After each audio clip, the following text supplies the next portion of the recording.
โดยสบายดีโดยสบายดีสบายดีสาวโสดหน้าใหม่เนาะทุกคนวันนี้ก็ถือว่ามีโอกาสเข้ามาหาน้องเพิ่นเป็นครั้งแรกเนาะก่อนอื่นก็ขออนุญาตถามข้อมูลของน้องก่อนชื่อแนวใดสื่อดีเนาะสื่อแท้สื่อดีดาวันอ๋อชื่อเล่นชื่อว่าดิโดยโอ้สาวดิอายุจักปีตอนนี้อายุ19 ปีอืมที่ผ่านมานี่น้องละเคยแต่งงานบ่เคยสร้างครอบครัวบ่บ่เคยเนาะโดยเคยมีแบบว่าผู้บ่าวผู้แพ้วคบกันอยู่บ่เลยแต่เก่าเคยมีตอนนี้บ่มีใครเลยอืมผ่านมาก็เคยแบบมีความรักอยู่เนาะโดยแต่ว่าสิว่าในบ่ทันมีคนที่ว่าสิมาสร้างคู่ชีวิตนำบ่ บ่เคยยังบ่มีเลย ตอนนี้นี่โสดสนิทบ่น้องละแม่นโสดสนิทเลยอืม100%ทุกคนเลยปัจจุบันนี้น้องละเฮ็ดเวียกเฮ็ดงานหยังซะปัจจุบันเฮ็ดเวียกอยู่โรงงานนิคอนอืมเป็นสาวโรงงานเนาะโดยอืมเฮ็ดได้โดนแล้วบ่น้องละถ้าเขาวังวันได้6 เดือนนี่เคยไปแบบว่าหาเงินหาข้ามอยู่ฝั่งไทยอยู่บ่บ่เคยเรียนจบเรียบร้อยบ่จบม .5 แล้วก็ออกเลยโดยเป็นอะไรคือว่าออกกลางคันม.5ม.6ม.7นี่ก็สิจบไว้แน่เนาะยัง2 ปีพ่อแม่บ่มีเงินส่งเออใจก็อยากเรียนอยู่บ่อยากเรียนอยู่แต่พ่อแม่บ่มีเงินส่งอืมก็จำเป็นต้องได้ออกหาเงินหาคำเนาะโดยอืม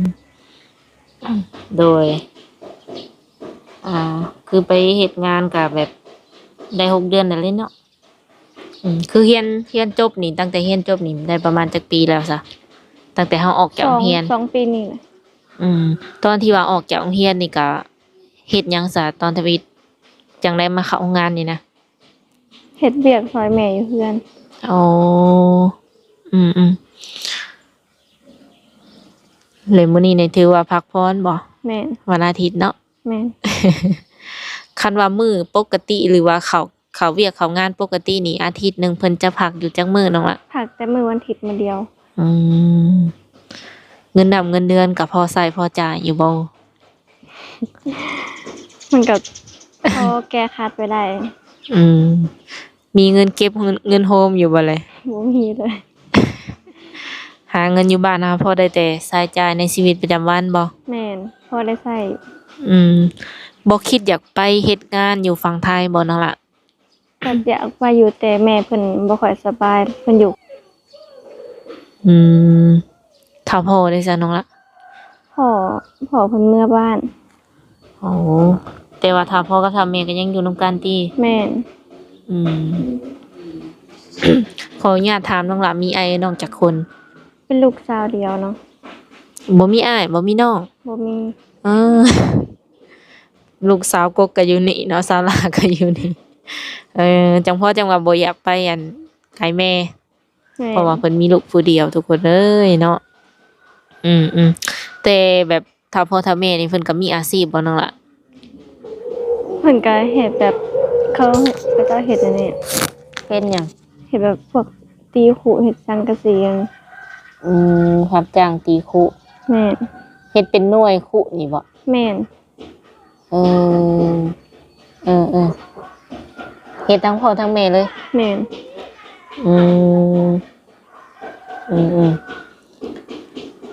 ก็ได้แบบได้เงินหลายอยู่บ่เลยเขาเจ้าหลายเป็นมื้อบ่แล้วแต่เฮ็ดได้หลายได้น้อยเฮ็ดเหมาเนาะโดยถ้าพ่อกับถ้าแม่อายุเท่าใดอายุจักปีฮู้บ่นังล่ะแม่ประมาณ37นี่แหละพ่อประมาณ36 37ซ้ำๆกันยังหนุ่มเนาะโดยแล้วที่นี่คือว่าน้องออกมาเปิดใจเนาะมื้อนี้เนาะโดยเปิดใจในมื้อนี้น้องล่ะก็มีแบบสเปคของผู้ชายที่ว่าเฮามักอยู่บ่พอมีอยู่มักผู้ชายแบบใดมักผู้ชายที่แบบเอาใจใส่ดูแลอายุนี่น้องถือเพราะว่าน้องมักคนเอาใจใส่ดูแลดีเอาใจใส่โดย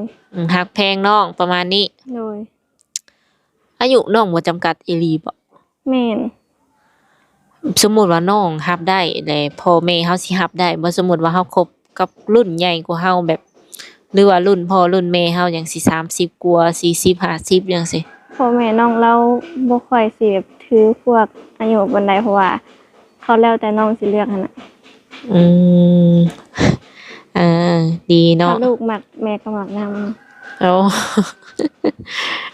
แม่เพิ่นเว้านั่นน่ะหรือว่าน้องคิดเอง แม่เว้า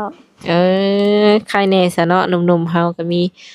คือสิแบบว่ามีสิทธิ์อยู่ซะคันว่าฟังน้องเพิ่นเว้าประมาณนี้เนาะ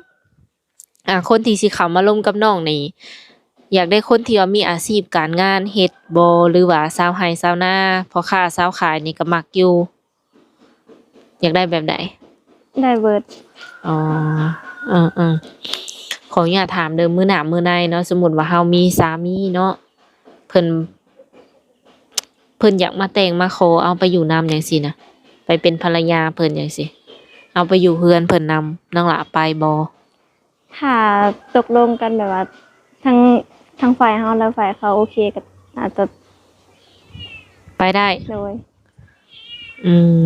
ไปอยู่นำสามีได้น้องๆน้องเพิ่นนี่เนาะทุกคนถ้าพ่อถ้าแม่ทั้งนี้ได้น้องล่ะ ถ้าทั้งผัวทั้งแม่ทั้งนี้โอเคก็ไปได้ อื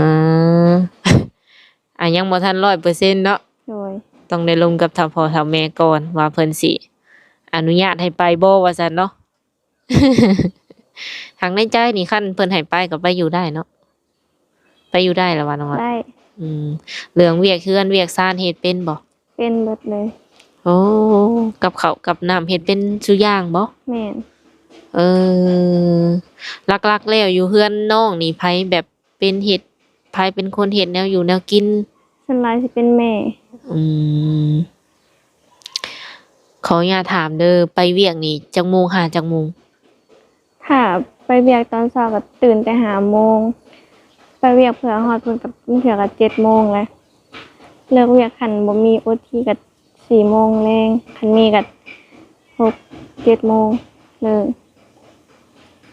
อืมไปตั้งแต่เช้า แม่น จนถ้าบ่มี OT แม่น4โมงเพิ่นจะกลับมาเฮือน แม่น เอาขี่รถจักรไปบ่ บ่มีรถรับส่ง โดยมีรถบริษัทไปรับไปส่งเป็นที่เรียบร้อยเนาะหากแต่ละมื้อนี่ส่วนหลายจะมีโอบ่หรือว่าบ่มีโอ น่ะมี เออ แต่ละมื้อน่ะจะมีโอทุกมื้อเลย โดยก็ถือว่าพุ่นแหล้วเนาะ8-9 โมงพุ่นเพิ่นวางจ้ะทุกคนเอ้ยคันเพิ่นจะทักมาหลินน้ำนี่เพิ่นต้องทักช่วงใดน้องล่ะ ถ้าช่วง อืม เลิกเวียกก็ได้ เลิกเวียก โดย ตอนแรงพุ แม่น ตัวคันตอนเว้นตอนเช้านี่แม่นบ่ว่างบ่ ตอนเช้านี่ถักได้คือกัน อืมอืมก็สามารถทักได้เนาะแต่ก็ต้องบอก FC ก่อนว่าน้องเพิ่นอาจจะบ่สะดวกคุยตลอดเวลาเนาะเพราะว่าน้องเพิ่นเฮ็ดเวียกเป็นโมงเป็นเวลาคือทักมาก็ต้องทักมาเป็นช่วงเช้าในเที่ยงนี่พักกินข้าวนี่ได้อยู่เนาะ ได้ โดยขออนุญาตถามน้องหลานสูงเท่าใด สูง178 58 โอ้น้ำหนักประมาณเท่าใดเนาะ น้ำหนัก49 เคยอ้วนอยู่บ่ บ่เคย อยู่แต่ซ้ำนี่บ่ ช่วงนี้ล่ะอ้วนสุด อ้วนแล้วตอนนี้ แม่น เออโดยน้องเพิ่นว่าน้องเพิ่นอ้วนเลยเนาะทุกคนหักตามที่ว่าเบิ่งกับพอดีเนาะตอนนี้ คือมือผักมือหยังซี่น้องหลาไปหลินบ่ ส่วนหลายบ่ค่อยสิไปมักอยู่เฮือนหลายกว่า บ่มักไปหลินบ่แบบไปปาตรงปาร์ตี้จังซี่นะ บ่ค่อยสิไปเพราะว่าต้องอยู่เฮ็ดเวียกช่วยแม่อยู่เฮือน เวลามือผักนี่เวียกที่เฮาเฮ็ดซอยแม่นี่คืออันเฮ็ดคู่นะ แม่น น้องก็เฮ็ดเป็น โดยเฮ็ดพอเฮ็ดได้ โอ้เฮ็ดเป็นคู่ย่างอันที่เขาหะที่เขาใส่ไว้ตักน้ำนะ บ่เป็นขู่เหล็กสังกะสี เฮ็ดเป็นคู่เล็กเด้ทุกคนเลยเนาะก็บ่เคยเห็นเนาะมีแต่ว่าจินตนาการเอาเนาะ FC เพราะว่า ตามน้องเพิ่นบอกมันเป็นคู่สังกะสีเพิ่นว่าเนาะค่ะเฮาส่งเพิ่นนี่คู่หนึ่งแพงบ่ ครูหา6,000นี่แหละ โอ้บ่แพงปานใดเนาะใช้เวลาจักนาทีจังเฮ็ดได้อันคู่หนึง ถ้าตีเวลาตัวละ10นาทีหัว อืมก็ถือว่าไวเนาะมึงเงินทรงสิยากได้เผื่อสิเป็นคู่หักไวเติบเนาะคู่6,000กีบก็ประมาณนี้6 บาท 7 บาท ทุกคนเลยถ้าเป็นเงินฝั่งไทยประเทศเพื่อนบ้านเพิ่นเนาะโดยและน้องละมักผู้ชายทางใดเป็นหนุ่มลาวบ่หรือว่าหนุ่มไทยหรืออยู่ต่างประเทศ ได้เบิด โดยมีช่องทางติดต่อให้เพิ่นบ่น้องละ มีเฟซก็ได้ แจกเฟซบ่ โดย น้องละมีไลน์บ่ มี โดยคันว่าเพิ่นขอไลน์ให้บ่ ให้ โอเคเนาะก็สะดวกแจกทางเฟซและไลน์เนาะน้องละ โดย มีแต่ว่าทักมาเล่นน้ำเพิ่นได้เลยที่นี่คันว่าเพิ่นเห็นเจ้าในคลิปเลยเพิ่นอยากมาเห็นตัวจริงบัดนี้เนาะอยากมาหาอยู่เฮือนอยู่ซ่านจังซี่นะน้องละคิดว่าสิให้มาอยู่บ่ อืมก็ต้องลงกันก่อนเนาะเพราะว่าเอา เป็นอะไรยังบ่กล้าให้มา โดย อืมแสดงว่าต้องงันทำความรู้จักกับเจ้าก่อนบ่เจ้าจังให้มา แม่น อืมคันว่ามาเห็นตัวจริงแล้วจังคุย คือยังบ่ให้มาบ่แบบว่าบ่ฮู้จักกันเลยนะแบบว่าเพิ่นอยากมาเห็นก่อนแล้วจังคุยจังซี่นะ อืม ได้บ่แบบนั้น บ่ฮู้แบบว่า ต้องแบบว่าต้องคุยก่อนจังมาหา เอออืม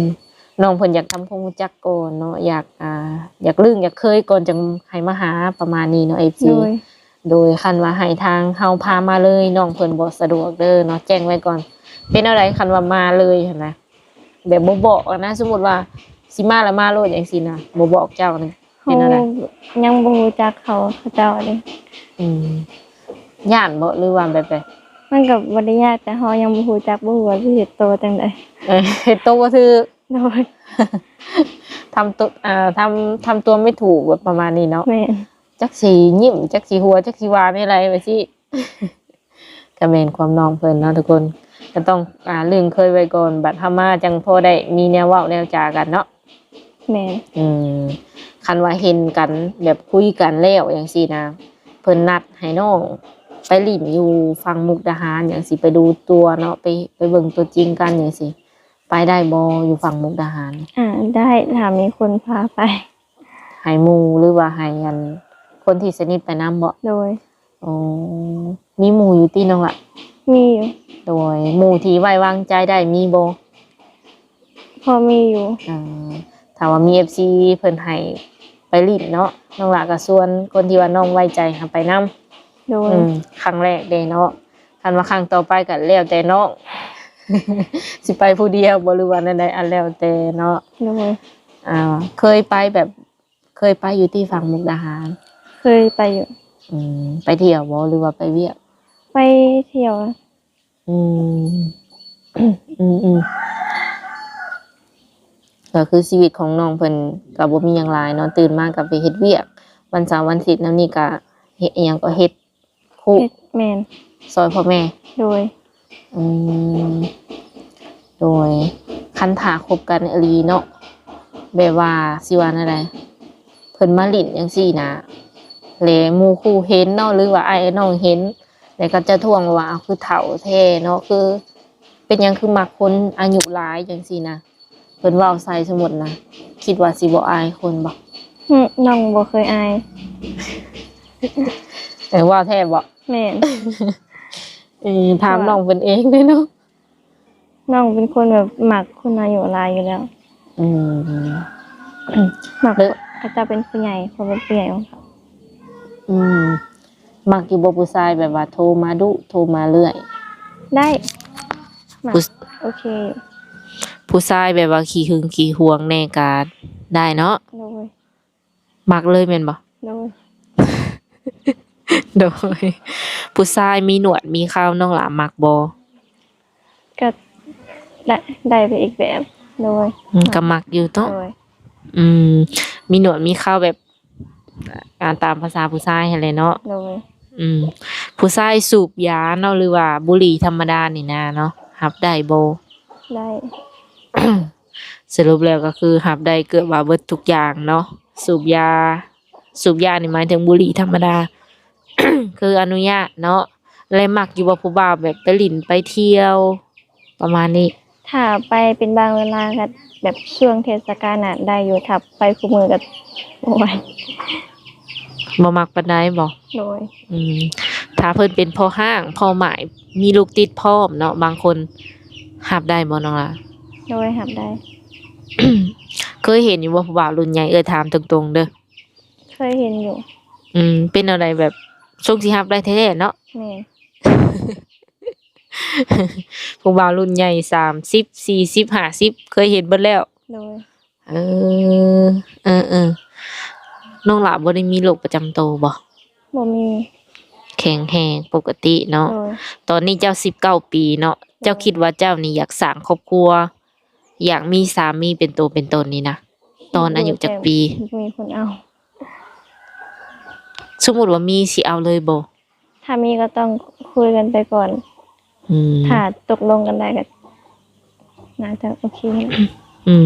ในใจคิดว่าจะเบิ่งใจกันประมาณจักเดือน อันนี้ก็บอกบ่ถูกคือกันถ้า เบิ่งบ่ออกบ่ โดย แบบว่าบ่เคยสิว่าไดบ่เคยคบผู้ชายหลาย แม่น ก็เลยอาจจะยังเบิ่งบ่ทันออกว่าคนนี้เป็นอะไรในภายในเดือน2 เดือนยังบอกบ่ได้บ่ โดย บ่เคยวางแผนบ่แบบว่าเฮาอยากสร้างครอบครัวตอนอายุเท่านั้นเท่านี้จังซี่นะน้องละ ก็เคยอยู่ เออ เขาวางแผนว่าอยากมีครอบครัวตอนอายุ25 ปี อยากแต่งงานอยากกัน มีลูกมีเต้าคือคนอื่นแบบว่าตอนอายุ25 ปี แม่น แต่คันว่าเนื้อคู่มาก่อนก็เอาก่อนเนาะ โดย โดยว่าบ่ได้ในบางทีเนื้อคู่มาก่อน แม่น คือน้องละสามารถแบบสื่อสารภาษาต่างประเทศก็ได้บ่ บ่ได้ ภาได้ลาวบ่ ได้ ไทยได้บ่ แม่น ค่ะถ้าว่าเป็นภาษาอังกฤษแม่นบ่ได้เนาะ โดยต้องแปลอย่างนี้ แปลเอา โดย โดยก็มีแต่ว่าทักมาลินน้ำเพิ่นได้เนาะทุกคนทางเฟซและไลน์ไทยลาวคือสามารถสื่อสารกันได้สมมุติว่าเพิ่นอยากวิดีโอคอลเนาะอยากเห็นหน้าเห็นตาน้องละสะดวกเปิดกล้องให้เพิ่นเห็นบ่ โดยสะดวกเปิดกล้อง คือมื้อนี้นี่ว่างเบิดมื้อได้เนาะ แม่น ตอบแชทได้เบิดมื้อบ่ แม่น โดย ตอบแชทได้เบิดมื้อมันว่าเมื่อก่อนน้องหลาไปอยู่ไสมาจะคือบ่เคยเห็นบ่ อยู่ในเรือนบ่ได้ซื้อออกไปใส่ น้องหลาก็ได้ติดตามแบบทางช่อง YouTube เฮาอยู่บ่ บ่ค่อยติดตามเพิ่น แล้วอันนี้เฮ็ดแล้วได้สัจจังตัดสินใจออกมาเปิดใจ ว่ามีอันน้าบ่าวคนหนึงเพิ่น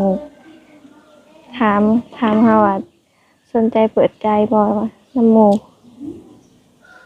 เห็นหมู่เปิดใจแล้วได้คู่ได้คิง โดย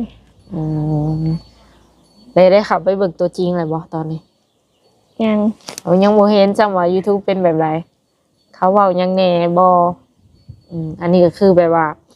สัมภาษณ์แบบสดๆเลยเนาะทุกคนบ่มีการสิว่าไดเตรียมตัว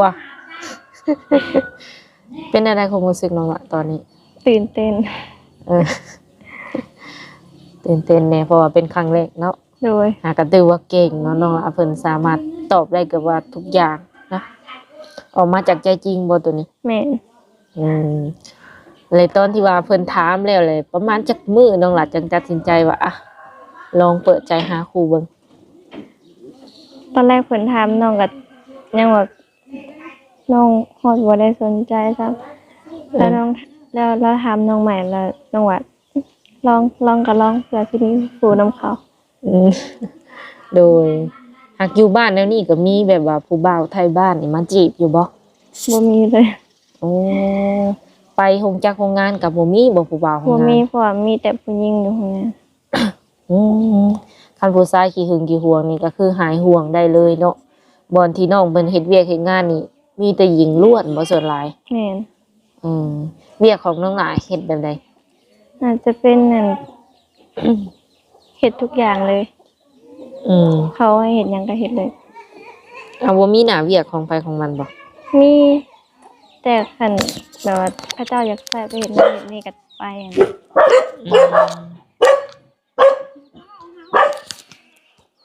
มามาเฮา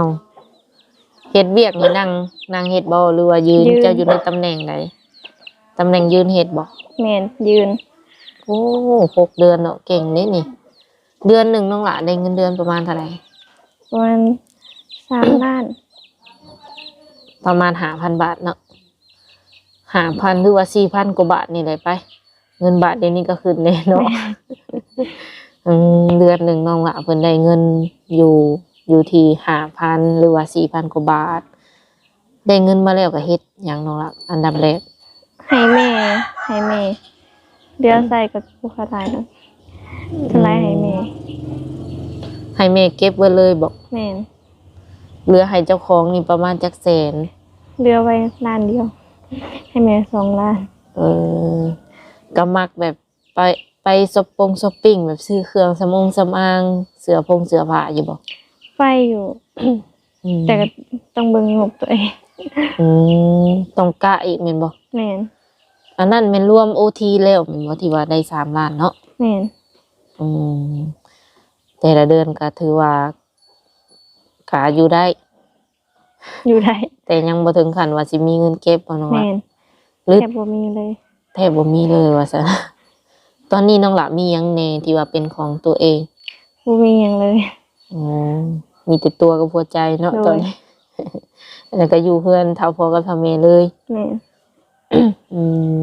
เลิกเวียกมาแล้วแหละเขาจะมาส่งคนเพื่อนเลยบ่ แม่นเขาจะมาส่งกับเทือนเลย เออก็ดีไปอีกแบบเนาะแม่ว่ามาดึกมาดื่นก็บ่เป็นตาย่านเพราะว่าเพิ่นมาส่งเนาะตอนเช้าก็มาหาพ่อเพื่อนเลย บ่ตอนเช้าย่างออกไปถ่ายอยู่นอก เออโดย เวลามาแล้วเลยแบบประมาณจักโมงจังได้นอนแต่ละมื้อแต่ละวัน ส่วนหลายสิเป็น11 โมงเพื่อสิได้นอนเพื่อกระเจ้าขับรถมาส่งกันเทือนน่ะ อืมสมมุติเลิก8 โมงเนาะ แม่น เพื่อมานี่ชั่วโมงหนึงฮอดบ่ ฮอด อืม เพื่อเฮาอาบน้ำกินข้าวนี่เพื่อได้นอนกับพอดี11 โมง โดย ตอนเช้านี่ถือข้าวไปกินบ่หรือว่าแบบใด กินข้าวโรงงาน เออโรงงานแบบว่าเขาเจ้ามีครบทุกอย่างให้แล้วบ่ แม่น กินฟรีแบบกินฟรีแบบค่ารถก็ฟรีบ่ แม่นข้าวรถฟรีกินฟรี โอ้แบบสามารถกินได้เบ่เลยในหันกินฟรี แม่น เออก็ดีไปอีกแบบเนาะ โดย โทษแต่ว่ามันก็พออยู่ได้แต่ยังบ่ทันแบบตั้งตัวได้เนาะ แม่น เลยที่นี่ว่าสิไปหาเงินอยู่ฝั่งไทยก็ยังบ่ทันแม่ยังบ่ทันให้ไปอืมนี่เลยก็สู้ๆเนาะทุกคน โดย เรื่องแบบ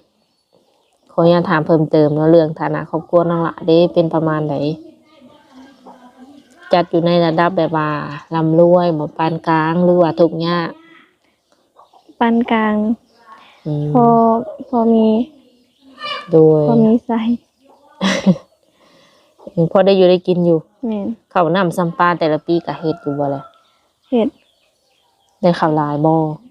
ได้เขา72 เฮ็ดกับไผแต่ละปีน้องละ เฮ็ดกับพ่อแม่แหละ 3 คนนี่ แม่น ป้าเท่าเก่งอีหลีเนาะข้าว70ก็ถือว่าบ่แม่นมันเกือบเดือนเพิ่นบ่เผื่อสิแล้วหรือว่าเฮ็ดไว ก็คอยเฮ็ดไป เก่งเนาะเฮ็ดให้เฮ็ดนาก็เป็นเฮ็ดอยู่เฮ็ดกินก็เป็นซักเครื่องหยังได้เบิดเนาะ โดย โดย โอเคนั่นแหละก็ขอให้เพิ่นแบบเจอเนื้อคู่ไวๆเนาะทุกคนเลยก็มีแต่ว่าอยากติดต่อกับน้องก็ทักมาหลังไมค์เนาะทักมาเอาช่องทางติดต่อได้ สุดท้ายนี้น้องหลาฝากถึงแบบ FC ของเอื้อยโบเนาะที่ว่าเพิ่นเข้ามาเบิ่งน้องหลาตอนนี้ กับบ่มีหยังหลายเนาะขอบใจตัวเป็น FC ทุกคนที่โอ้เป็น บ่เป็นหยังบ่เป็นหยังอันยังเคินอยู่เนาะโดยสุดท้ายนี้ทางสาวบุญเปียงก็บ่มีหยังหลายเนาะก็มีแต่ทางสิว่าไหนมีทางผู้ใหญ่เนาะที่ว่าเพิ่นซัพพอร์ตทางช่อง YouTube เอื้อยเนาะเพิ่นก็ได้ฝากเงินมาไว้ให้สาวโสดแต่ละคนเติมบัตรเติมเบอร์หรือว่าซื้อน้ำซื้อข้าวเปียกกินเนาะโดยก็เป็นจำนวนเงิน 100,000 กีบเนาะข้างละโดย ขอบใจโดยเป็นเงินผู้ใหญ่ใจดีเด้อ โดยที่ว่าเพิ่นซัพพอร์ตเอื้ออยู่เนาะอ่า เอื้อก็เป็นสะพานกลางซื่อๆว่าซั่นซะแล้วได้ก็ให้น้องหลาพอหักแพงไว้ๆแล้วก็ โดยมีคนที่หักน้องน้องหักเพิ่นเนาะ โดยสำหรับคลิปนี้สาวบุญเปียงกับน้องเนาะสิได้ขอตัวจบไว้ก่อนมื้อหน้าพบกันใหม่สบายดีโดยสบายดี